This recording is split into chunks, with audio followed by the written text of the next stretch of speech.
Friends, elevator চ্যানেলে আমি তোমাদেরকে ওয়েলকাম জানাচ্ছি। আজকে আমরা যে বিষয়টা নিয়ে আলোচনা করব, এটা খুব খুব ইম্পর্ট্যান্ট একটা বিষয়, এবং এই বিষয়টা আমি বলবো স্টুডেন্টদের মধ্যে মানে এই সজাগ হওয়াটা খুব দরকার। সচেতনতার জন্যই আজকে এই ভিডিওটা আমরা করছি। যারা ভবিষ্যতে এমবিএ পড়তে চাইছো, মানে যারা এই বছরও যারা এমবিএতে অ্যাডমিশন নেবে গ্র্যাজুয়েশনের পরে, এই এমবিএ করার সময় স্টুডেন্টদের কিন্তু একটা বিপথে চালিত হওয়ার মানে সম্ভাবনা থাকে, যে উইদাউট এনি এন্ট্রান্স এক্সাম কি এমবিএ করা যায়।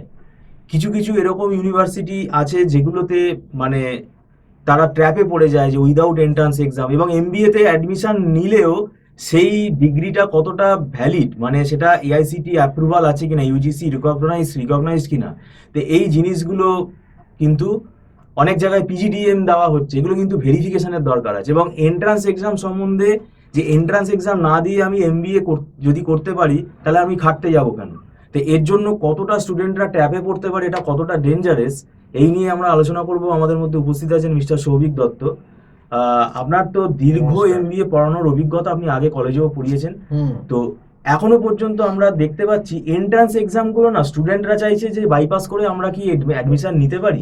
এটা কতটা ডেঞ্জারাস হতে পারে এমবিএ এর ক্ষেত্রে? অনেক ক্ষেত্রেই দেখেছি যে আমার কাছে ফোন আসে, গার্জেন বা স্টুডেন্ট বলছে যে আমি তো এমবিএ অ্যাডমিশন ছাড়াই, এন্ট্রান্স ছাড়াই অ্যাডমিশন নিয়ে নিতে পারি স্যার। এরকম কলেজে বলছে, আমাদের কনসালটেন্ট নাকি তাদেরকে ফোন করে বলছে তোমাদের পরীক্ষা দিতে লাগবে না, তো তোমরা এরকম ভালো কলেজ আছে, খুব ভালো প্লেসমেন্ট, সব অ্যাফিলিয়েশন সব ঠিকঠাক, অমুক তমুক, তোমাদের এসব ক্যাটম্যাট দিতে লাগবে না। তো বেসিক্যালি যারা দেখবেন বেশিরভাগ এইসব দালাল বা কনসালটেন্ট যারা ফোন করে, অ্যাকচুয়ালি এদের এই সমস্ত কলেজের সঙ্গে টাই আপ থাকে। এই সমস্ত কলেজের না আছে কোনো ভালো অ্যাফিলিয়েশন, এআইসিটি অ্যাপ্রুভাল, কোনো কিছু নেই। কারণ যখনই আপনি ক্যাটম্যাট ছাড়া বা কোনো এন্ট্রান্স এক্সাম ছাড়া যে কোনো আপনি ওই এমবিএতে অ্যাডমিশন নিতে যাচ্ছেন বা পিজিডিএমে, তখনই জানবেন কিন্তু যে সংশ্লিষ্ট জায়গায় অ্যাডমিশন নিচ্ছে, নিশ্চয়ই তাদের ম্যাক্সিমাম ক্ষেত্রেই দেখবেন এআইসিটি অ্যাপ্রুভাল বা ডিগ্রিটা ঠিক থাকে না, করসপন্ডেন্স হয়ে যায়।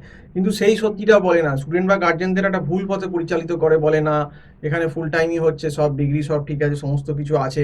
আবার অনেক ক্ষেত্রে বলে আইসিটি অ্যাপ্রুভাল নাকি লাগে না ম্যানেজমেন্টের ক্ষেত্রে। এটা বহুবার বলা হয়েছে যে ম্যানেজমেন্টের ক্ষেত্রে আইসিটি অ্যাপ্রুভাল লাগে না, এটা ইউজিসি নাকি একটা গাইডলাইন আছে, এরকম ব্যাপার। প্রথম কথা আমি যেটা বলি, দেখুন লাগে কি লাগে না সেটা আমি সেই তর্কে যাব না, কিন্তু এরকম অনেক হয়েছে যে দেখবেন কোল ইন্ডিয়ার অ্যাড বেরিয়েছে, সেখানে ম্যানেজমেন্ট ট্রেনি চাইছে 2 বছর full time MBA with ICT approval course. তার মানে স্যার কোল ইন্ডিয়া অ্যাপ্লাই করতে পারবে না গভর্নমেন্ট চালে। তার মানে সেন্ট্রাল গভর্নমেন্টের অনেক জবে যেগুলো বেরোচ্ছে ম্যানেজমেন্ট ট্রেনিং ফেল, সেগুলোই কিন্তু আইসিটি অ্যাপ্রুভই চাইছে এবং 2 বছর ফুল টাইম এমবিএ চাইছে with recognise UGC recognise university. ONGC তো ইউজিসি রেকগনাইজ ইউনিভার্সিটি, এটা কিন্তু প্রায় দেখবেন কাগজে। কই সেখানে তো বলছে আইসিটি, ব্যাংকেও কিন্তু আইসিটি চাইছে।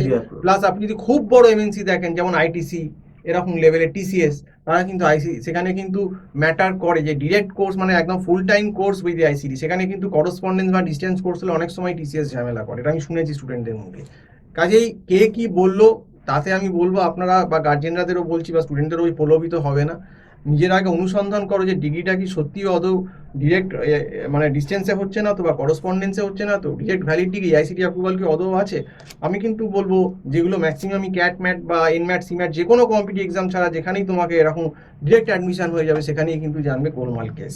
তো এই জন্যই তোমাদের সাবধান করে, এবং বেশিরভাগ ক্ষেত্রেই দেখবে তোমাদের নাম্বারটা এটা ডেটাবেসে পেয়ে যায়, সেখান থেকে তোমাদের ফোন করে ওরা দালাল যাদের এদের আসে, যাদের সঙ্গে একটা কলেজের খুব সুন্দর ডিল থাকে যে তুমি যদি একটা অ্যাডমিশন করে দিতে পারো 30-35 হাজার টাকা পার স্টুডেন্ট তোমাকে দিয়ে দেওয়া হবে। তো এই করে খুব সুন্দরভাবে মাথাটা ওয়াশ স্টুডেন্টের মুড়িয়ে দেয়, একদম সেই যন্তর মন্তর ঘরে, যেমন আমরা হীরক রাজার দেশে দেখেছি না যে যন্তর মন্তর ঘরে ঢোকানো, ওরকম যন্তর মন্তর করে গার্জেন বা স্টুডেন্টদের একদম ব্রেনটা ওয়াশ করে একদম ওয়াশিং মেশিনে ওয়াশ করে ঢুকিয়ে দেয় একদম। তো সেই ব্যাপারটা বলছি, খুব সাবধান।